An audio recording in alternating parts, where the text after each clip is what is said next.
কেউ কেউ লিখতেছেন আমরা ক্ষমতায় আসলে ইসলাম বিরোধী কোন আইন পাশ করব না, তার মানে মাথার মধ্যে ঘুরতেছে ইসলাম বিরোধী আইন পাশ করার সম্ভাবনা আছে। আপনি এই কথা বলবেন, আপনি তো বলবেন ইসলামী আইনে দেশ চলবে, এটার জন্য আমরা ক্ষমতায় আসতে চাই। বলেন এটা, বলেন বলেন না এটা সাহস করে। আপনি তো মুসলিম, উল্টাই বলেন কেন? আমি আপনার ছেলে মেয়ে থাকলে আমি আপনাকে উদাহরণ হিসেবে বলি, আপনার মেয়ে বিয়ে দেওয়ার সময় আপনার জামাই যদি আপনার কানে কানে এসে বলে বাবজান দোয়া করেন আমার জন্য একটু, আপনার মাইয়েটারে যেন আমার তালাক দেওয়া না লাগে, আশা করি আপনার মেয়েকে আমি তালাক দেবো না। কি দোয়া করবেন ওই ছেলের জন্য? ভালো করে বিবেকের কাছে কোশ্চেন করে দিলাম। আপনি যখন এই কথা বলেন আমরা ইসলাম বিরোধী কোন আইন পাশ করব না, তখন বাংলাদেশের এই 17-18 কোটি মুসলমানদের মধ্যে এই সন্দেহ সংশয় তৈরি হয়।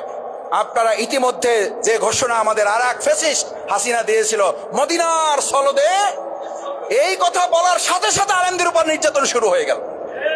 এই কথা বলার সাথে সাথে মাদ্রাসাগুলো বন্ধ করে দেওয়ার প্রচেষ্টা চালানো হলো। এই কথা বলার সাথে সাথে প্রশাসনের লোকেরা মাদ্রাসাগুলোকে জঙ্গির কারখানা হিসেবে নাম দিয়ে দিল। এই কথা বলার সাথে সাথে ইমামদের মতো আলেমদের মতো সম্মানিত দাড়িওয়ালা টুপিওয়ালাদেরকে অপমান লাঞ্ছনা শেষ ঠিকানায় পৌঁছে দেওয়া হলো। ভয় তো ওই কারণে আমরা পাই, মদিনার সনদে দেশ চলবে বলার পর নির্যাতন আলেমদের উপরে বেড়ে যায়। এরকম মদিনার সনদের বাংলাদেশ, এই বাংলাদেশে মানুষ আর সামনে দেখতে। সুতরাং আজকে আবার নতুন করে কেউ যখন বলেন আমরা শরিয়ার আইন মানি না, তা আপনি শরিয়ার আইন মানি না, তাহলে আপনি মুসলমান থাকেন কোন অধিকারে? কি জন্য মুসলমান থাকবেন না? এই কথা কি আমার ভাই? আপনারা হয়তো মনে করবেন যে ভাই তারাই এই শুরু করে দিলেন। ভাই কি আলোচনা করব, কি আলোচনা করব? এই মসজিদের থেকেই তো রাসূল করিম সাল্লাল্লাহু আলাইহি ওয়াসাল্লাম জাহিলি মদিনাকে কি মদিনা বানাইছে। তা আপনারা তো এই বাংলাকে কি বাংলা বানাইতে চান? তো সোনার বাংলা কি ক্লাব থেকে তৈরি হবে না মসজিদ থেকে তৈরি হবে?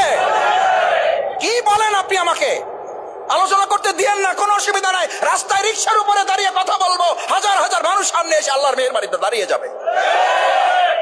মসজিদের মুসল্লিদের ভয় আমাকে দেখাবেন না, লোভ আমাকে দেখাবেন না। আল্লাহর দ্বীনের কথা যদি আমি জেলখানায় বসে বলতে পারি, তাহলে পৃথিবীর আর কোন জায়গা আমার বাকি আছে? এখানে আপনারা কয়জন? কয়জন এখানে আপনারা? 1 থেকে 150, আর জেলখানায় 250-300 লোক এরকম এক ফ্লোরে কারারক্ষীদের অনুমতি নিয়ে লাইন দিয়ে এরকম সকালে বসে যেত, চা খাওয়াইয়া ঘুষ দিয়া, ঘুষ যে ভাই আমরা উপরে একটু বসবো, এক ফ্লোর থেকে আর এক ফ্লোরে যাবো, আপনারা কিছু কিন্তু মনে করবেন না, আপনারা কিছু আমাদের রিপোর্ট করবেন না। কয় রিপোর্ট করবো কি? মাসুদ ভাইরে কয়েন আলোচনা চলবে, আমরাও পিছনে বসে শুনবো।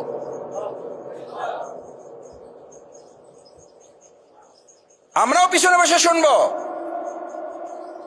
কারাগারের সেলে বসে এর চেয়ে বেশি লোক, কয়েক গুণ লোক নিয়ে ওখানে আল্লাহর দ্বীনের আলোচনা করেছে, এবং ওখানে এটা বলেছে কারাগারই তো নিয়ে আসছেন, আর কোথায় নিয়ে যাবেন? কিন্তু আমাদের কেউ কেউ মনে করে শফিকুল ইসলাম মাসুদদেরকে মসজিদ থেকে বিতাড়িত করতে পারলে আর ইসলামের কথা বলার জায়গা আমাদের। আল্লাহর জমিনের প্রত্যেকটা ইঞ্চি মাটি আল্লাহর দ্বীনের বিজয়ের জন্য কথা বলার জন্য মুক্ত করা আছে। কিসের ভয় দেখেন আমাদের? কোথা থেকে বের করে দেবেন? এগুলো কোনো কথা? একজন মুসলমান আর একজন মুসলমানকে বের করে দেওয়ার কথা বলতে পারে? এই কথা বললে আপনার কাছে, আমার কাছে, আমাদের কারো কারো কাছে মনে হয় এটা রাজনৈতিক আলাপ। হ্যাঁ, রাজনৈতিক আলাপ ঠিকই তো আছে।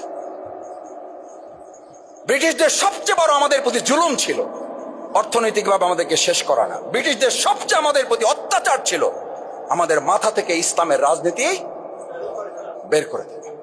রাজনীতি এবং ইসলামকে কি করে ফেলা? যখনই রাজনীতি এবং ইসলাম আলাদা হয়ে গেছে, সেই দিনই মুসলমানদের কপাল পুড়েছে। জামাতের কপাল পড়ে নাই, জামাতের কপালই নাই, পড়বে কি? পড়ছে কার কপাল? মুসলমানের কপাল। কিসের ইসলামের কপাল? আপনার আমার কপাল পড়েছে।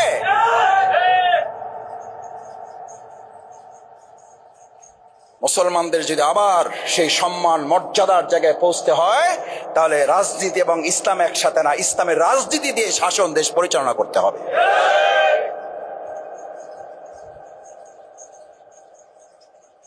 কোরআনে আল্লাহ তাআলা, আপনি নামাজের মধ্যে ইমাম সাহেব যখন পড়ে জাহিদু ফিল্লাহি হাক্কা জিহাদি, তোমরা শুধু জিহাদ করো না, হক আদায় করে করো, তখন ইমাম সাহেবের মারতে আসছেন কে কে? হাত জাগান দুজন। বেতন বন্ধ হয়েছে কোন জায়গায়? কবে চাকরি গেছে? কিন্তু যখন উনি বাংলা তর্জমা করার জন্য এটা এখানে দাঁড়ায় শফিকুল ইসলাম মাসুদ এখন যদি বলে আজকে ইমাম সাহেব মনে মনে যে তেলাওয়াত করেছেন তার মধ্যে সম্ভবত এটা থাকলে থাকতেও পারে, অথবা কোনো সময় উনি তেলাওয়াত করেছেন, আমরা হয়তো তখন ছিলাম না, অন্য মুসল্লিরা ছিল, যে তেলাওয়াতের অর্থ ছিল তোমরা আল্লাহর পথে আল্লাহর দিন বিজয়ের জন্য শুধু লড়াই করো না, হক আদায় করে করো। হক আদায় মানে কি জানেন? এই তাফসিরের ব্যাখ্যা হচ্ছে, আমার চেয়ে আমার ইমাম ভালো বলতে পারবেন, এর ব্যাখ্যা হচ্ছে পানির মধ্যে যদি কাউরে চাপে ধরে, পানির মধ্যে যদি কাউরে চাপে ধরে, ওখান থেকে উঠাইয়া অক্সিজেন গ্রহণ করার জন্য তার চেষ্টাটা কেমন এরকম করবে। দেখলাম চেষ্টা করে, হইলো হইলো, না হইলো নাই, আল্লাহ বর্ষে। আবার ধরছে তো আমার এক স্যার, এর লগে বেদবি করা যায়? এটা বলবেন কে কে, দেখে হাত জাগান দুজন।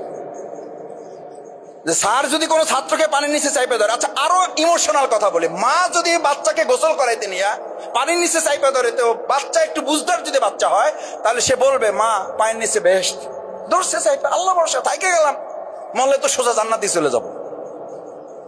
এই কথা বলার মতো সন্তান কে কে আছেন? হাত জাগান একজন। জাগান, সাহস করে, নৈতিকতার কাছে বিবেচনার প্রশ্ন করলাম, জাগান।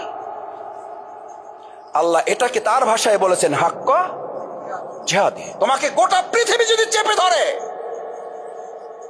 গোটা পৃথিবীর রাষ্ট্র শক্তি যদি তোমাকে চেপে ধরে, পৃথিবীর সমস্ত বন্দুকের নলগুলো যদি তোমার দিকে তাক করা থাকে, পৃথিবীর সমস্ত ফাঁসির মন যদি তোমার জন্য তৈরি হয়ে যায়, হাক্ক জিহাদিহি, ওই পানির নিচ থেকে মাথা উঠিয়ে অক্সিজেন গ্রহণ করার জন্য যে প্রচেষ্টা, আল্লাহ তাআলা বলেছেন একজন ইমানদারের আল্লাহর জমিনে আল্লাহর দিন বিজয়ের জন্য প্রচেষ্টাটা ওই রকম হইতে হবে। সুবহানাল্লাহ। আর আমরা কি বলি?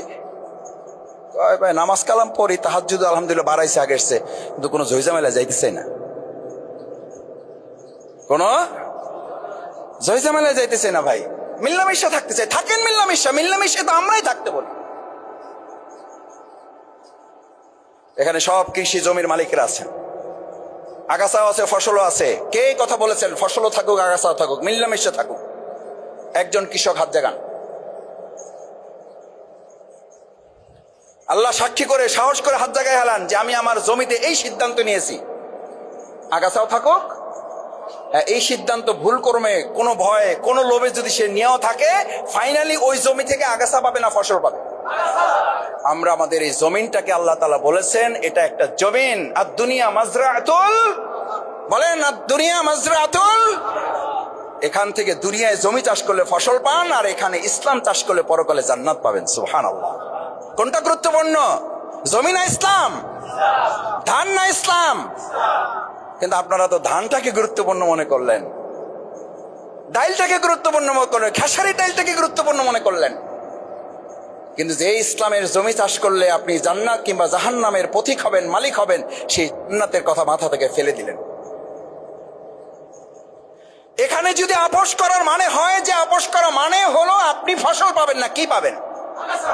আরে ভাই পরকালে জান্নাত তো পাবেন, ওটা পরের কথা। আর এখন আলটিমেট আমাদের চোখের সামনে, আমরা যতই ঘুরে ফিরে দেশ স্বাধীনের 53 বছর পর বারবার আমরা এই আপোষ করার কারণে ফসল পাচ্ছি না আগাছা পাচ্ছি।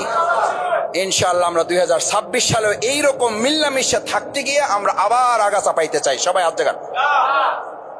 আরে ভাই জাগান না ভাই, আপনারা তো সিদ্ধান্ত নেবেন তো ভাই, আমি জানি তো। ঘুরে ফিরে তো বলবেন মাসুদ ভাই ভোটটা পৌঁছাইতে চাই না। আরে ভাই বলবেন, আমি জানি। ও মাসুদ ভাই শরীরের উপর কল্লা তো কয়টা? শরীরের উপর কল্লা কয়টা? এটা আমারে বলে। কয় ভাই বুঝেন তো, শরীরের উপরে কল্লা একটা, ছেলে মেয়ে ছোট, বাইসে থাকতে হবে ভাই। তার মানে বাইসে থাকার মালিকানা সে নিয়ে নিছে, সে নিয়ে নিছে।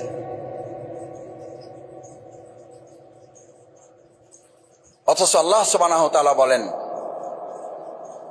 আল্লাহ সুবহানাহু ওয়া তাআলা আল্লাহ খলাকাকা ফাসাওয়াকা ফাআদালাক, আমি তোরে সৃষ্টি করি নাই শুধু, আমি আবার তোরে মাটির সাথে মিশাবো, আবার তোরে মাটি থেকে উঠাবো। না উঠাবেন না? আবার উঠাবো। আমি সৃষ্টি করছি এই মাটি থেকে। কবরে রাখার সময় দোয়া কি পড়েন বলেন? মিনহা খলাকনাকুম, আপনাকে সৃষ্টি করে নাই, আপনি এমনি এমনি উঠছেন। আল্লাহ বলেন, আল্লাহর দোয়া, রাসূল সাল্লাল্লাহু আলাইহি ওয়াসাল্লামের দোয়া, মিনহা, কোথা থেকে সৃষ্টি হয়েছেন? মাটি থেকে সৃষ্টি হলে মাটিতে পা পড়ে না কেন? এরকম দাম্ভিক লোক এই ফুলতলার এলাকায় আছে না নাই? দেখে নেব, সবাই ফেলবো। কালকে কথা বলতে বলতে আমি মাগরিবের এক জায়গায় আলোচনা করেছি, বর্ষাকালে মারা যাওয়ার পর কারো জানাজায় হাজির হয়েছেন কিনা। আল্লাহর কি ফয়সালা। রাত 11টার সময় আমি কালকে আমাদের এক ভাইয়ের বোনের জানাজায় শরীক হওয়ার জন্য গিয়েছি। দেরি হওয়ার কারণে ওনারা আমাকে ছুটি দিয়ে দিয়েছেন যে ভাই আপনি দোয়া করেন, আপনি চলে যান, রাত হয়ে গেছে, কখন আমাদের জানাজা হবে, একটু সময় লাগবে। আমি কবরের কাছে গিয়ে দাঁড়ানোর সময় আমার চোখের পানি চলে আসছে। ওনারা বারবার কবর খনেন আর বারবার পানি উঠে যাচ্ছে। এই কথাটাই আমি বলছিলাম যে ভাই কি অহংকার করেন, কি দিমাগ দেখান। এই বর্ষাকালে আপনি মারা যাবেন না তার গ্যারান্টি আছে? আপনার কবর খোঁড়ার আগেই দেখবেন পানিতে কোমর সমান ভরে গেছে, নাই? আমি কালকে চোখের সামনে দেখে আসছি। ভাইয়েরা তখন বক্স তৈরি করতেছে। এই বক্স তৈরি করার যাই করুক, রক্ষা আছে? সিমেন্ট দিয়ে বাধাই করলে রক্ষা আছে? কি লাভ হবে? কি লাভ হবে? কে বাঁচাবে আপনাকে? কার পিছনে ঘুরছেন আপনি? কে আর স্লোগান ধরছেন অমুক নেতার চরিত্র ফুলের মতো পবিত্র? ফজরের নামাজের আজান হলে ঘুম থেকেই ওঠে না, লুঙ্গি ঠিক নাই, তার চরিত্র ফুলের মতো। আমরা যখন বলি চলেন আলোচনাটা মসজিদে গিয়ে করি, যে ভাতিজা প্যান্টটা বোধহয় ঠিক নাই, নাই এরকম নেতা আছে, ঢাকায় আছে, বাউফলে নাই। এই প্যান্ট ঠিক নাই নেতা বাউফলে আছে না নাই? আমি বারবার বলি প্যান্ট ঠিক রাখতে পারে না সে বাউফল ঠিক রাখবে কি করে? প্যান্ট পবিত্র রাখতে পারে না সে বাউফল পবিত্র রাখবে কি করে? প্যান্টের দায়িত্ব নিতে পারে না, বাউফলের দায়িত্ব নিতে পারবে? আর সেই নেতার পিছনে আপনি জীবন দিয়ে আলাইতেছেন। আমার নেতার চরিত্র ফুলের মতো পবিত্র, কোথায় পেয়েছেন? মসজিদ, ইমাম, কি দুর্ভাগ্য এই মুসলমানদের। আমাদেরও দুর্ভাগ্য। এই ইমাম, আমিও একজন ক্ষুদ্র মুয়াজ্জিন, ক্ষুদ্র মুসলিম হিসাবে আমারও দুর্ভাগ্য লাগে যে হওয়ার কথা ছিল এই মসজিদের ইমাম হবে আমাদের সমাজের ইমাম, সমাজের ইমামই হবে আমাদের মসজিদের ইমাম। এটা তো সুন্নাহ। এই দাড়ির, এই টুপির, এই পাঞ্জাবির সুন্নাহ, এই রাসূল সাল্লাল্লাহু আলাইহি ওয়াসাল্লামের সুন্নাহ না এটা? রাসূল কি শুধু মসজিদে নববীর ইমাম ছিলেন না রাষ্ট্রপতিও ছিলেন? এই সুন্নাহ তো আমাদের লাগবে না, আলহামদুলিল্লাহ। আল্লাহ আমাদের সবাইকে এখান থেকে খালাস করুন। আপনি মসজিদের ইমামের দায়িত্ব নেবেন, আর সমাজের দায়িত্বের কথা আসলে লোকেরা আমাদের বলে লোক ভালো, চালাইতে পারবে না, চালাইতে পারবে না। শফিকুল ইসলাম মাসুদ আপনি লোক ভালো, সামলাইতে পারবে না। আরে হে প্যান্ট সামলাইতে পারে না, আর আমারে কয় আমি নাকি সামলাইতে পারবো না। আগে প্যান্ট সামলাই আসেন, আগে পায়জামা সামলাই আসেন। শফিকুল ইসলাম মাসুদদের মতো সমস্ত আলেমরা, মাদ্রাসায় পড়া ছাত্ররা, আমরা শুধু মাদ্রাসার বারান্দা চালায় আসি না, আমরা বিশ্ববিদ্যালয়ের সবচেয়ে বড় বারান্দাটাও চালাইয়া তারপর এখানে এসেছি। ওখানে রাজপথে সবচেয়ে আল্লাহর পক্ষে স্লোগান দিয়ে তারপর এখানে এসেছি। আমি এই কথা এই জন্য বলি নাই আমার কৃতিত্বের জন্য, এটা মুসলমানদের দায়িত্ব। এটা আমরা কেউ কারো করু না, এটা আমাদের কারো কৃতিত্ব না, এটা আমাদের দায়িত্ব। এই মসজিদে যেমন আমাদের ইমামতি করতে হবে,